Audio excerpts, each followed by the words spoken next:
ओबीसींना आरक्षण का दिलं गेलं? ओबीसींना याच्यासाठी आरक्षण दिलं गेलं, आरक्षणाचं प्रावधान केलं गेलं जे 1991-92 मध्ये जाऊन ते इम्प्लिमेंटेशन मध्ये आलं. ते याच्यासाठी केलं गेलं होतं की ओबीसी वर्गात जे आहे प्रचंड प्रमाणात शैक्षणिक आणि सामाजिक मागासलेपण आहे आणि त्याच्यामुळे त्यांनाही सामाजिक कक्षेमध्ये आणण्यासाठी आर्टिकल 340 नुसार त्यांना सुद्धा त्यांच्यासाठी सुद्धा त्यांच्या रिप्रेझेंटेशन वाढावं म्हणून त्यांना जे आहे आरक्षण दिलं गेलं. कोणतंही राज्य असू द्या त्याला त्यांच्या राज्यामध्ये जे शैक्षणिक आणि सामाजिक दृष्ट्या, हे फार महत्त्वाचं आहे, शैक्षणिक आणि सामाजिक दृष्ट्या जी लोक मागासलेली आहेत त्यांच्यासाठी विशेष प्रोव्हिजन नोकऱ्यांमध्ये आणि शिक्षणांमध्ये करता येईल. म्हणून आर्टिकल 341 मध्ये स्पेसिफिक प्रोव्हिजन गेलेली आहे की फक्त राष्ट्रपतीच अनुसूचित जातीमध्ये कोणत्या जाती समाविष्ट होऊ शकतात त्याची यादी तयार करतील. आणि दुसरं महत्त्वाचं म्हणजे त्या यादीमध्ये कोणत्याही पद्धतीचं अल्टरेशन करण्याचं किंवा मॉडिफिकेशन करण्याचा अधिकार फक्त संसदेला राहील. याच्यानंतर तुमचं आरक्षण, आता जेव्हा मी म्हणतो की आरक्षण संपवण्याचं बीजेपी RSSचं धोरण हे त्यांच्या राष्ट्रीय नीतीचा भाग आहे, तर अनेक लोक याच्यावर थोडंफार असहज होताना दिसतात. पण मी तुम्हाला सांगतो की बीजेपीच्या पहिल्या 5 धोरणांमध्ये जर कोणतं पहिलं धोरण असेल तर ते आरक्षण संपवणं आहे. भारतामधल्या असलेल्या सगळ्या साधन संपत्तीवर जो 80 ते 83% आपला हक्क ठेवून आहे किंवा त्याच्यावर ताबा कब्जा करून आहे, तीच लोक, त्याच लोकांना आणि त्यांच्याच परिवाराला पुन्हा 10% आरक्षण देण्याचं प्रावधान ह्या देशामध्ये करण्यात आलं. म्हणजे भारत देशातील जे दलित, दुबळे, शोषित लोक आहेत त्यांचं आरक्षण संपवण्याची जर खरी सुरुवात कुठून झाली तर ती 2019 साली आर्टिकल जे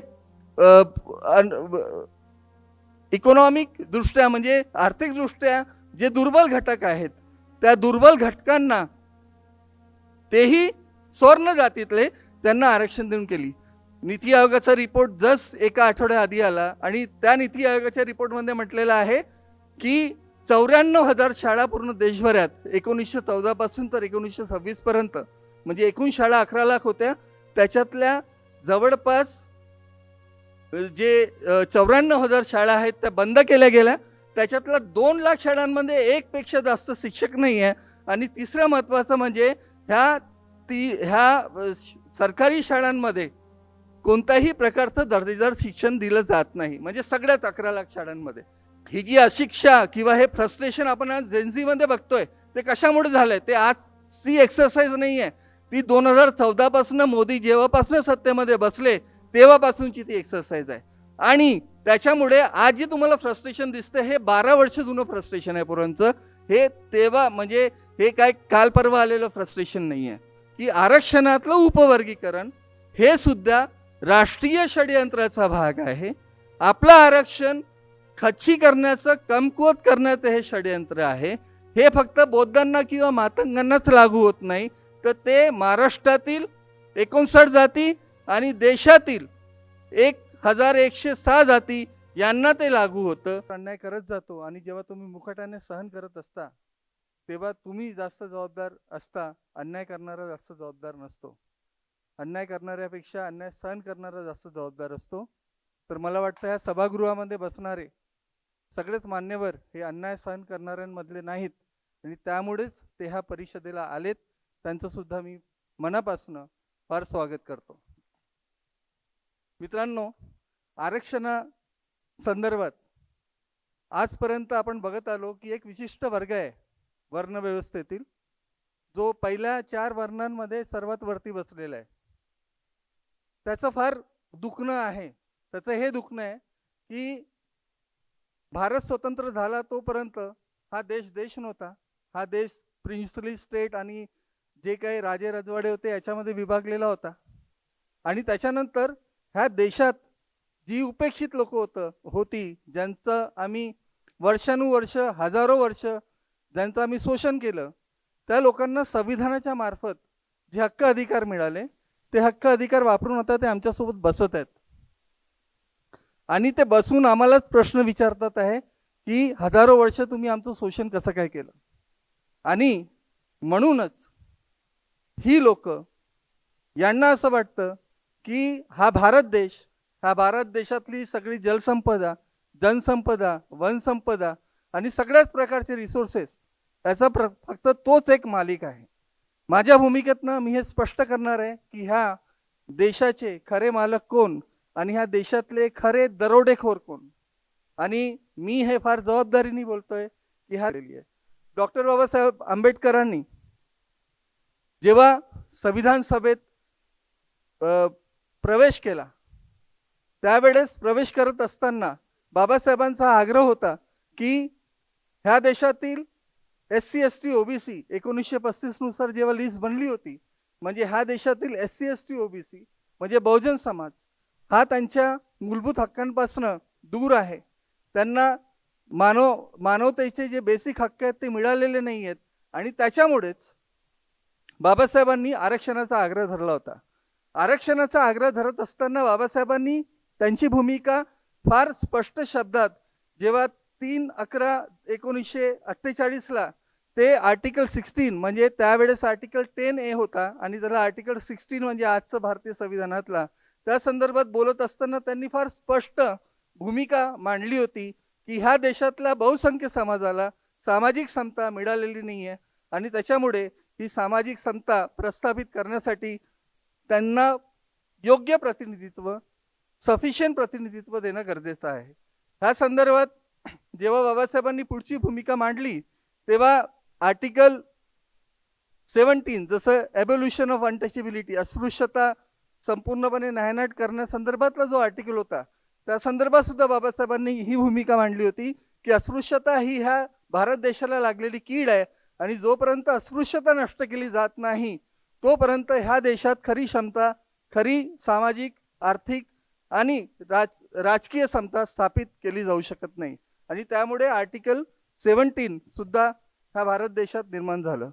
आता प्रश्न इथे आहे की अनुसूचित जाती, जमाती आणि OBC यांना मिळालेलं जे आरक्षण आहे ते का मिळालं, त्याचा ऐतिहासिक जो निष्कर्ष किंवा त्याचा जो इतिहास आहे तो मी 2 शब्दात सांगतो की SC आणि STंना मिळालेलं जे आरक्षण आहे ते त्यांच्यामध्ये किंवा त्यांच्यावर आलेलं किंवा ते जे अस्पृश्य होते आणि त्या अस्पृश्यतेमुळे ते जे जातीगत भेदभावाला बळी पडले आणि त्याच्यामुळे त्यांच्यामध्ये जो अतिमागासपणा आला, ज्यामुळे ते सामाजिक, शैक्षणिक, आर्थिक आणि सांस्कृतिक क्षेत्रामध्ये ते मागे राहिले, त्यामुळे त्यांना आरक्षण दिलं गेलं. OBCंना आरक्षण का दिलं गेलं? OBCंना याच्यासाठी आरक्षण दिलं गेलं, आरक्षणाचं प्रावधान केलं गेलं जे 1991-92 मध्ये जाऊन ते इम्प्लिमेंटेशन मध्ये आलं. ते याच्यासाठी केलं गेलं होतं की OBC वर्गात जे आहे प्रचंड प्रमाणात शैक्षणिक आणि सामाजिक मागासलेपण आहे आणि त्याच्यामुळे त्यांनाही सामाजिक कक्षेमध्ये आणण्यासाठी आर्टिकल 340 नुसार त्यांना सुद्धा, त्यांच्यासाठी सुद्धा त्यांच्या रिप्रेझेंटेशन वाढावं म्हणून त्यांना जे आहे आरक्षण दिलं गेलं. आता आरक्षणासंदर्भातले जे महत्त्वाचे जे प्रावधान आहेत त्याच्यामध्ये तुम्ही बघाल की आर्टिकल 15 मध्ये म्हणजे आर्टिकल 15 मध्ये क्लॉज 4 आणि आर्टिकल 16(4) म्हणजे 16(4) हे स्पष्टपणे नमूद करतो की कोणतंही राज्य असू द्या त्याला त्यांच्या राज्यामध्ये जे शैक्षणिक आणि सामाजिक दृष्ट्या, हे फार महत्त्वाचं आहे, शैक्षणिक आणि सामाजिक दृष्ट्या जी लोक मागासलेली आहेत त्यांच्यासाठी विशेष प्रोव्हिजन नोकऱ्यांमध्ये आणि शिक्षणांमध्ये करता येईल, हे स्पष्ट प्रोव्हिजन आहे. त्याच्यानंतर आर्टिकल 46 मध्ये सुद्धा म्हटलेलं आहे की शेड्यूल कास्ट, शेड्यूल ट्राईब म्हणजे अनुसूचित जाती, जमाती आणि त्याचबरोबर जे आर्थिकरित्या सक्षम समाज आहे त्यांच्या विकासासाठी सुद्धा कार्य करण्याचे राज्यांना किंवा केंद्र सरकारला अधिकार राहतील. त्याच्या समोर आपण जातो तर आर्टिकल 341 आपल्याला दिसतं. आर्टिकल 341 कारण की आपण उपवर्गीकरणाच्या विरोधात इथे बसलेलो आहोत म्हणून आर्टिकल 341 मध्ये स्पेसिफिक प्रोव्हिजन गेलेली आहे की फक्त राष्ट्रपतीच अनुसूचित जाती मध्ये कोणत्या जाती समाविष्ट होऊ शकतात त्याची यादी तयार करतील.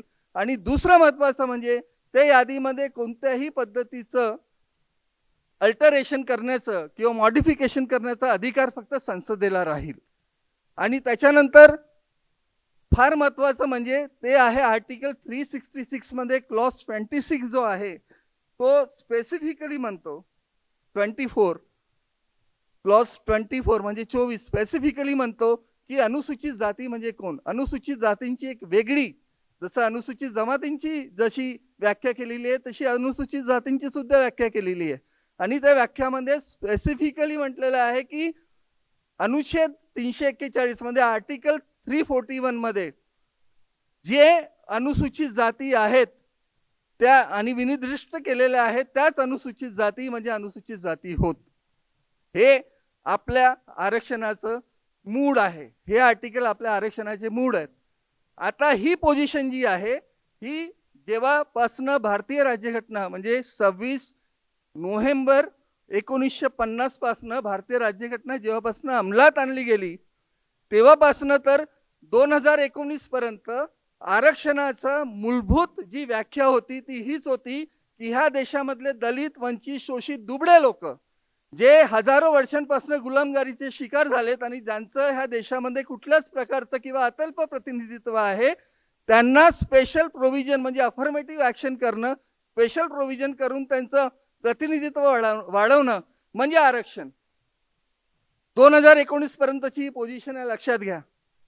याच्यानंतर तुमचं आरक्षण, आता जेव्हा मी म्हणतो की आरक्षण संपवण्याचं बीजेपी RSSचं धोरण हे त्यांच्या राष्ट्रीय नीतीचा भाग आहे, तर अनेक लोक याच्यावर थोडंफार असहज होताना दिसतात.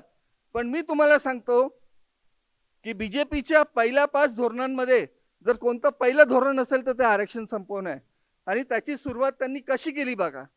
त्याची सुरुवात त्यांनी अशी केली की 8 जानेवारी 2019ला म्हणजे त्यांचं जेव्हा फर्स्ट टर्म होतं आणि दुसरं इलेक्शन जेव्हा 6 महिन्यावर होतं तेव्हा त्यांनी 103 व संशोधन बिल आणलं. त्या संशोधन बिलमध्ये काय लिहिलेलं होतं, त्या संशोधन बिलाचा पर्पज हा होता की ह्या देशात जे इकॉनॉमिक म्हणजे जे आर्थिकरित्या दुर्बल घटक आहेत त्या दुर्बल घटकांना आरक्षण देण्यात येईल, म्हणजे 10% आरक्षण देण्यात येईल. त्या दुर्बल घटकांमध्ये SC ST OBC VJNT DNT यांचा समावेश राहणार नाही. म्हणजे एक प्रकारे इथला जो समाज ज्याचं रिप्रेझेंटेशन त्यांच्या जनसंख्येपेक्षा 6 ते 7 पटीने जास्त आहे असा जो समाज ज्यांनी हजारो वर्ष तुमचं शोषण केलं अनुसूचित जाती जमाती आणि ओबीसींचं, असा जो समाज जो प्रत्येक क्षेत्रात भारतीय व्यवस्थेचा फार मोठ्या प्रमाणात उपस्थित आहे आणि भारतामधल्या असलेल्या सगळ्या साधन संपत्तीवर जो 80 ते 83% आपला हक्क ठेवून आहे किंवा त्याच्यावर ताबा कब्जा करून आहे, तीच लोक त्याच लोकांना आणि त्यांच्याच परिवाराला पुन्हा 10% आरक्षण देण्याचं प्रावधान ह्या देशामध्ये करण्यात आलं. 9 तारखेला 9 ऑगस्ट 2019ला ते बिल राज्यसभेत सुद्धा पारित झालं. मग तो कायदा झाला. प्रश्न असा आहे की हे करून त्यांनी फार मोठं एक षडयंत्र जे आहे जे त्यांच्या डोक्यात होतं ते पूर्ण केलं. ते कोणतं होतं, त्यांचा जो आरक्षण संपवण्याचा मुख्य हेतू होता त्या हेतूची सुरुवातच अनुच्छेद 103 संशोधन जे होतं त्या अन्वये त्यांनी केली. म्हणजे भारत देशातील जे दलित, दुबळे, शोषित लोक आहेत त्यांचं आरक्षण संपवण्याची जर खरी सुरुवात कुठून झाली तर ती 2019 साली आर्टिकल जे इकॉनॉमिक दृष्ट्या म्हणजे आर्थिक दृष्ट्या जे दुर्बल घटक आहेत त्या दुर्बल घटकांना तेही स्वर्ण जातीतले त्यांना आरक्षण देऊन केली. आता बंधूंनो, आता भारतीय संविधानामध्ये आरक्षणाची जी पारंपरिक व्याख्या होती ती बदललेली आहे. आता 2 व्याख्या झालेल्या आहेत आरक्षणाच्या.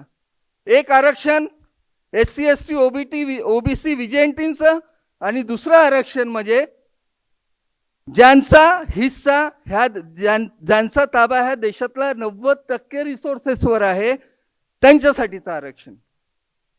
तर मला सांगा आता दरोडेखोर कोण आहे? ही वस्तुस्थिती आहे की जे लोक पहिलेपासून सबड आहेत प्रत्येक क्षेत्रात त्यांना वेगळं 10% आरक्षण देण्यात आलं. आता फक्त हे देऊन ते थांबले नाही, आता त्यांना SC ST OBCचं आरक्षण संपवायचं होतं. मग ते कसं करायचं, तर त्यासाठी मग त्यांनी खाजगीकरण, कंत्राटीकरण, त्याच्यानंतर प्रायव्हेटायझेशन, खाजगीकरण, कंत्राटीकरण, त्याच्यानंतर त्यांनी लेटरल एंट्री आणल्या. लेटरल एंट्रीमध्ये तुम्हाला माहिती आहे की 59 पदं आतापर्यंत 2018 पासून लेटरल एंट्रीद्वारे भरण्यात गेलेली आहेत. आणि ती पदं कोणते व्यक्ती आणून भरले गेले, तर तुम्ही नाव पाहिलं तर तुमच्या लक्षात येईल की सगळे 90% लोक ते ब्राह्मण समाजाचे आहेत. 10% ते पहिल्या म्हणजे दुसऱ्या आणि तिसऱ्या वर्णात येतात, वैश्य आणि क्षत्रिय. तर त्यानंतर लेटरल एंट्री केलं. तिसरं खाजगीकरण करून ते थांबले नाही. खाजगीकरण कशा पद्धतीचं केलं की भारतातल्या ज्या प्रतिष्ठित PSU होत्या, पब्लिक सेक्टर अंडरटेकिंग, त्या जवळपास 287 PSU आहेत ज्यांना प्रत्यक्ष किंवा अप्रत्यक्ष पद्धतीने त्यांचं रितसर खाजगीकरण करण्यात आलं. 23 तर अशा PSUs आहेत ज्याच्यामध्ये एअर इंडिया सुद्धा येतं आणि अनेक त्याच्यामध्ये मोठे मोठे PSUs येतात ज्यांचं पूर्णपणे खाजगीकरण करण्यात आलं. ज्या दिवशी खाजगीकरण करण्यात आलं त्याच दिवशीपासनं जे आरक्षणाचं धोरण होतं त्या PSUs मध्ये, ते सगळं आरक्षणाचं धोरण कोलमडून पडलं. आता तिथे आरक्षण लागू केलं जात नाही. त्याच्या व्यतिरिक्त शिक्षण, आज नीती आयोगाचा रिपोर्ट आला. नीती आयोगाचा रिपोर्ट जस्ट एका आठवड्या आधी आला आणि त्या नीती आयोगाच्या रिपोर्टमध्ये म्हटलेलं आहे की 94,000 शाळा पूर्ण देशभरात 1914 पासून तर 1926 पर्यंत, म्हणजे एकूण शाळा 11 लाख होत्या, त्याच्यातल्या जवळपास जे 94,000 शाळा आहेत त्या बंद केल्या गेल्या. त्याच्यातल्या 2 लाख शाळांमध्ये 1 पेक्षा जास्त शिक्षक नाही आहे. आणि तिसरं महत्त्वाचं म्हणजे ह्या सरकारी शाळांमध्ये कोणत्याही प्रकारचं दर्जेदार शिक्षण दिलं जात नाही, म्हणजे सगळ्याच 11 लाख शाळांमध्ये. याचा अर्थ की पुढचा त्यांचा जो टप्पा आहे आरक्षण संपवण्यासाठीचा, तो हा टप्पा आहे की त्यांना संपूर्ण सरकारी व्यवस्था जी आहे एज्युकेशनची ती नष्ट करायची आहे. आता ती नष्ट करायची म्हणजे कशी, त्याच्यामध्ये आणखी एक दुसरं इम्पॉर्टंट आस्पेक्ट हा आहे की ते नष्ट करण्यासाठी त्यांनी आपलं एकूण बजेट आहे 53 लाख करोडचा केंद्र सरकारचा. त्या 53 लाख करोडच्या बजेटमध्ये आजच्या वर्षी, आजच्या फायनान्शियल इयरमध्ये फक्त 2.5% म्हणजे जवळपास 1 लाख कोटीचीच शिक्षणासाठी तरतूद केंद्र सरकारने केलेली आहे. महाराष्ट्र सरकारचा बजेट जो आहे तो 4.3 लाख कोटी आहे, म्हणजे 4.3 लाख कोटी आहे. आणि त्यामधनं फक्त 13 ते 14 हजार करोड पर्यंतचं किंवा त्याच्यापेक्षा पण कमी त्यांनी शिक्षणासाठी बजेट ठेवलेला आहे. याच्यावरनं हे दिसून येतं. आणि तुम्ही लक्षात घ्या, त्या सरकारी शाळांमध्ये शिकणारे सगळे विद्यार्थी कोण आहेत, SC ST OBCचे लोक आहेत. तर ही जी अशिक्षा किंवा हे फ्रस्ट्रेशन आपण आज जेनझीमध्ये बघतोय ते कशामुळे झालंय, ते आजची एक्सरसाइज नाही आहे, ती 2014 पासून मोदी जेव्हापासून सत्तेमध्ये बसले तेव्हापासूनची ती एक्सरसाइज आहे. आणि त्याच्यामुळे आज जे तुम्हाला फ्रस्ट्रेशन दिसतं हे 12 वर्ष जुनं फ्रस्ट्रेशन आहे पोरांचं. हे तेव्हा म्हणजे हे काय काल परवा आलेलं फ्रस्ट्रेशन नाही आहे. आता प्रश्न असा आहे, हे सगळं असल्यावर नेमकं नेहमी एक आपल्याविषयी आपल्याला एक बालंट दिलं जातं मित्रांनो. ते बालंट हे आहे की आरक्षण घेणारे भिकारी आहेत, आरक्षण घेणारे हे नालायक आहेत, आरक्षण घेणाऱ्यांना आरक्षण घेण्याचा हक्क नाही, त्यांना भीक दिले जाऊ नये, त्यांचं आरक्षण काढण्यात यावं. ह्या पद्धतीचं द्वेषात्मक भाष्य नेहमी कुलकर्णी, पांडे, द्विवेदी, त्रिवेदी यांच्या मार्फत सोशल मीडियावरच नाही तर रस्त्यावर सुद्धा केलं जातं. आता मी तुम्हाला फार एक महत्त्वाचं गोष्ट सांगून, एक महत्त्वाचा एक आलेख सांगून मी माझं भाषण इथे संपवेल आणि भूमिकेवर येईल. की आपण हे लक्षात घ्या की मी फक्त एक कॅल्क्युलेशन करण्याचा प्रयत्न केला की ह्या देशामध्ये टोटल जी केंद्र सरकारला जो रेव्हेन्यू येतो तो किती येतो जवळपास. तर मला दिसलं की केंद्र सरकारला जो रेव्हेन्यू येतो संपूर्ण वर्षात, तो रेव्हेन्यू जवळपास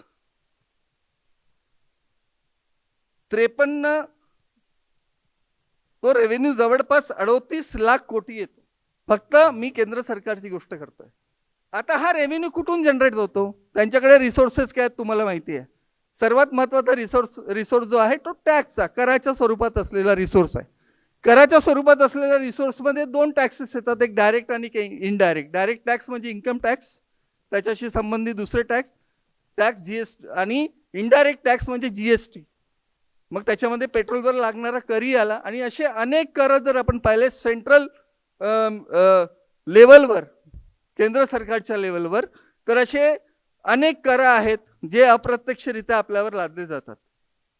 आता जर आपण विचार केला की जर आरक्षण खरंच भीक आहे, तर मी माझं एक कॅल्क्युलेशन काढलं की जर SC ST OBCची पॉप्युलेशन आजच्या प्रमाणे जर आपण कॅल्क्युलेट केली तर ती जवळपास 52% OBC, एक 13%च पकडू आपण शेड्यूल कास्ट, आणि 8.5% आपण पकडू शेड्यूल ट्राईब, म्हणजे जवळपास 75 ते 78% आपलं पॉप्युलेशन आहे. आता एक गोष्ट लक्षात घ्या की इन्कम टॅक्स देणाऱ्यामध्ये जेवढं आपलं पॉप्युलेशन आहे त्या प्रमाणात जे सिव्हिल सर्व्हिसेसमध्ये आहेत ते टॅक्स देतात. मग तो SCचा असो, OBCचा असो किंवा तो STचा असो, त्याच्यामध्ये कोणतंही कन्सेशन नाही आहे. टॅक्स तुम्हाला सारखाच द्यायचा आहे. इथे जेवढे काही सिव्हिल सर्वंट आहेत त्यांना माहिती आहे 35% टॅक्स ठरलेला आहे. पण हा एक फार छोटा भाग झाला. सर्वात महत्त्वाचं म्हणजे आपल्या जनसंख्येनुसार आपण GST देतो, आपण पेट्रोलवरचा कर देतो, आपण स्टेट लेवलवर जर तुम्ही गेले तर स्टेट GST पासून तर अनेक सेंट्रल एक्साइज पासून तर अनेक छोटे मोठे कर आपण भरतो. कधी तुमच्या घरी जर तुमच्या घराचा हाऊस टॅक्स आलं तर त्याच्यामध्ये तुम्ही बघाल की किती पद्धतीचे कर आपल्यावर लावले जातात. त्याचबरोबर लोकल लेवलवर सुद्धा आपण अनेक प्रकारचे कर देतो. पेट्रोलवर तर शुद्ध आपण प्रत्येक लिटरच्या मागे 40 रुपये देतो. हे सगळे रिसोर्सेस वापरणारे कोण आहेत? तर आपण बहुजन समाजातले लोक. तर सर्वात जास्त कर कोण देतं? सर्वात जास्त कर आपण बहुजन समाजाचे SC ST OBCचे लोक देतो. त्याच्यामुळे त्या कराचा पैसा आपल्या विकासासाठी वापरला गेला पाहिजे की नाही वापरला गेला पाहिजे? जोरात बोला, वापरला गेला पाहिजे की नाही वापरला गेला पाहिजे? आणि मग जर असं असेल तर मग हा पैसा ज्यांच्या पोटासाठी, ज्यांच्या भविष्यासाठी, ज्यांच्या शैतानी इच्छांसाठी वापरला जातो असे लोक चांगले आहेत की वाईट आहेत? मग दरोडेखोर कोण आहे? नाव घेऊ नका, मनात तुमच्या सगळ्यांच्या होटांवर आहे, मला माहिती आहे. तर खरे दरोडेखोर ते आहेत. तुम्ही या देशाचे खरे मालक आहात. याच्यामध्ये आणखी एक महत्त्वाचं म्हणजे की 83% ह्या देशातील सगळा जो पैसा आहे तो पहिले 3 वर्णांच्या खिशामध्ये गेलेला आहे.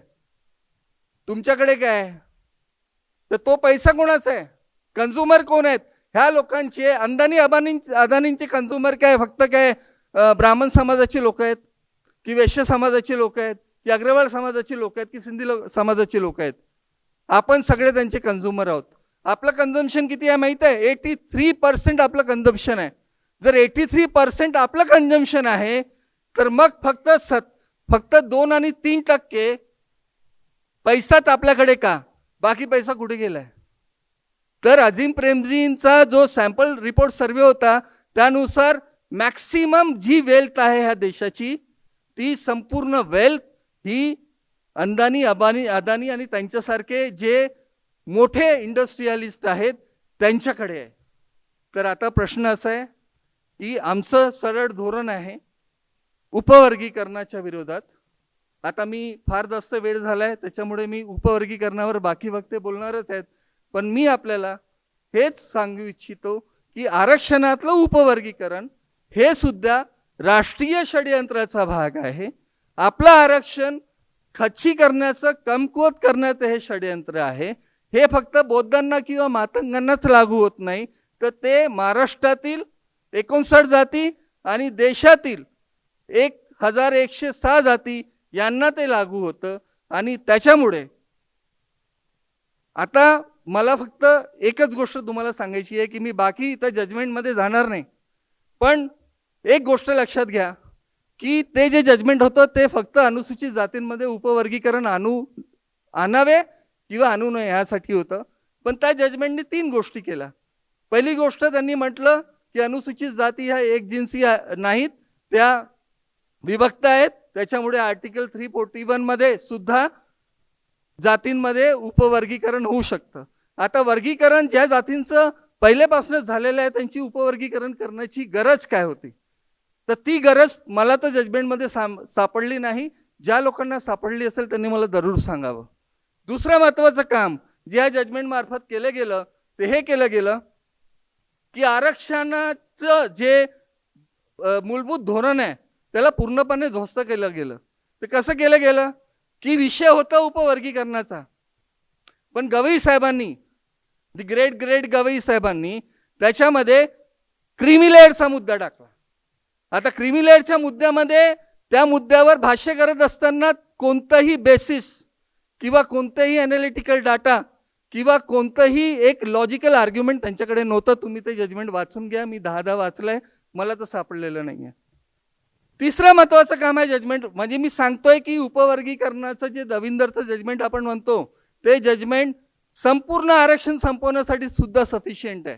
तिसरं महत्त्वाचं, त्याच्यातला जो एक जज होता त्या जजनी, विक्रम नाथ म्हणून ते जज आहेत, त्यांनी तर सरळ काही धर्मशास्त्रातले त्याच्यामध्ये कोटेशन्स घेतले आणि त्यांनी सरळ म्हटलं की अनुसूचित जाती जमातीच्या लोकांना फक्त 1 जनरेशन आरक्षण दिलं पाहिजे आणि संपूर्ण आरक्षण धोरणाची समीक्षा केली गेली पाहिजे. ह्या 3 प्रमुख गोष्टी ह्या जजमेंटमध्ये केल्या गेलेल्या आहेत, जेव्हा की विषय फक्त उपवर्गीकरणाचा होता. तर याच्यावरनं हे दिसून येतं की हे षडयंत्र किती मोठं आहे. आता प्रश्न असा आहे की हे षडयंत्र आपण हाणून पाडणार कसे, तर त्याचं एक सोपा इलाज आहे की उपवर्गीकरणाची लढाई आपण 70% जवळपास जिंकत आलेलो आहोत. तुम्हा सगळ्यांची साथ, तुम्हा सगळ्यांची जिद्द, त्याच्यामुळे आपण सरकारला थांबवलेलं आहे. सरकार बॅकफुटवर आहे. आज सरकारची हिंमत नाही आहे.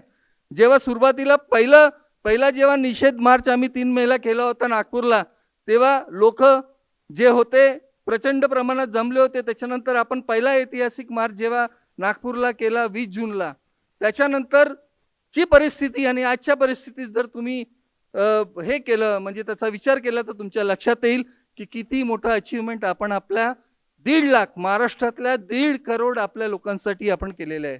पण इथे हे करून थांबणार आहे का, तर मित्रांनो नाही, हे करून आपल्याला थांबायचं नाही आहे. जोपर्यंत आरक्षणाचं धोरण, प्रस्तावित धोरण महाराष्ट्र सरकार मागे घेत नाही तोपर्यंत आपल्याला हटायचं नाही आहे. त्याच्यानंतर सुद्धा आपले जे रिसोर्सेस आहेत जोपर्यंत ते आपल्याला आपल्या जनसंख्येच्या अनुपातमध्ये भेटत नाही तोपर्यंत आपण मागे हटायचं नाही आहे. जोपर्यंत प्रत्येक SC ST OBCच्या मुलाला मोफत शिक्षण मिळत नाही आणि तो ब्राह्मणांच्या मांडीला मांडी लावून बसत नाही तोपर्यंत आपल्याला थांबायचं, आपल्याला समोर जायचं आहे, जिंकायचं आहे. जय भीम, जय संविधान.